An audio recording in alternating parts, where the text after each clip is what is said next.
ಬಾಹ್ಯಾಕಾಶಕ್ಕೆ ಮೆಂತ್ಯ ಕಾಳು ಹೆಸರು ಕಾಳು. ಧಾರವಾಡ ಕೃಷಿ ವಿವಿಯಿಂದ ಮೆಂತ್ಯ ಕಾಳು ಇನ್ನು ಹೆಸರು ಕಾಳನ್ನ ರವಾನೆ ಮಾಡಲಾಗಿದೆ.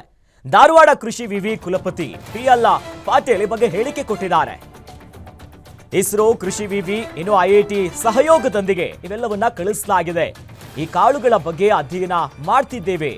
40 ಡಿಗ್ರಿಯಲ್ಲಿ ಬಾಹ್ಯಾಕಾಶದಲ್ಲಿಟ್ಟು ಅದನ್ನ ವಾಪಸ್ ಭೂಮಿಗೆ ತರಲಾಗುತ್ತೆ. 16 ದಿನಗಳ ಬಳಿಕ ಭೂಮಿಗೆ ಇದನ್ನ ವಾಪಸ್ ಆಗುತ್ತಾರೆ. ಗಗನಯಾತ್ರಿಗಳು ವಾಪಸ್ ಬಂದಾಗ ಪೋಷಕಾಂಶ ಗುಣಮಟ್ಟ ಪರೀಕ್ಷಿಸಲಾಗುತ್ತೆ. ಸೂಕ್ಷ್ಮಾಣು ಜೀವಿಗಳಿಂದ ಕಾಳಿನ ಮೇಲಾಗುವಂತ ಪರಿಣಾಮದ ಬಗ್ಗೆ ಪರೀಕ್ಷೆಯನ್ನ ಮಾಡಲಾಗುತ್ತಂತೆ.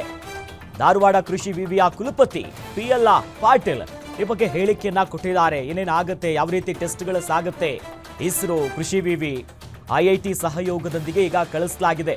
ಭಾರತದ ಹೆಮ್ಮೆಯ ಶುಭಾಂಶು ಶುಕ್ಲಾ ಅವರು ನಿನ್ನೆ ತಲುಪಿದ್ದಾರೆ ಇಂಟರ್ನ್ಯಾಷನಲ್ ಸ್ಪೇಸ್ ಸ್ಟೇಷನ್ ಅಲ್ಲಿ ಏನು 14 ದಿನಗಳ ಕಾಲ ಅಧ್ಯಯನ ಮಾಡ್ತಾರೆ. ಅದರಲ್ಲಿ ಇವೆಲ್ಲ ಅಂಶಗಳು ಕೂಡ ಪ್ರಮುಖವಾಗಿರುತ್ತೆ.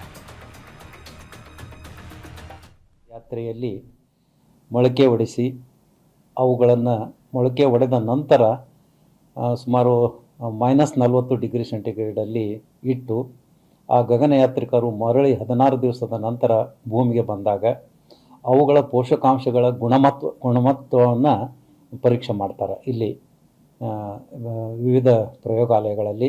ಅದರ ಜೊತೆಗೆ ಗಗನಯಾತ್ರೆಯಲ್ಲಿ ಏನಾದರೂ ಸೂಕ್ಷ್ಮಾಣು ಜೀವಿಗಳು ಅದರ ಇಲ್ಲಿ ಪರಿಣಾಮ ಬೀರಿವೆಯೋ ಹೇಗೆ, ಯಾಕಂದರೆ ಮನುಷ್ಯನಿಗೆ ಈ ಕೊಲೈ ಮುಖ್ಯ, ಸೂಕ್ಷ್ಮಾಣು ಜೀವಿ ಅವನ ಆರೋಗ್ಯಕ್ಕೆ. ಅದಕ್ಕೆ ಏನಾದರೂ ಕಾಂಟ್ಯಾಮಿನೇಷನ್ ಆಗುತ್ತಾ ಹೆಂಗೋ ಅನ್ನೋದನ್ನು ಕೂಡ ಪರೀಕ್ಷೆ ಮಾಡಿ ಗಗನಯಾತ್ರಿಗಳ ಆರೋಗ್ಯಕ್ಕೆ ಏನು ಗಗನಯಾತ್ರೆಯಲ್ಲಿ ಮೊಳಕೆ ಹೊಡೆದ ಕಾಳುಗಳನ್ನು ಉಪಯೋಗ ಮಾಡಲಿಕ್ಕೆ ಸಾಧ್ಯತೆ ಐತೋ ಹೆಂಗೆ ಅನ್ನೋದನ್ನು ಸಿದ್ಧಪಡಿಸಿ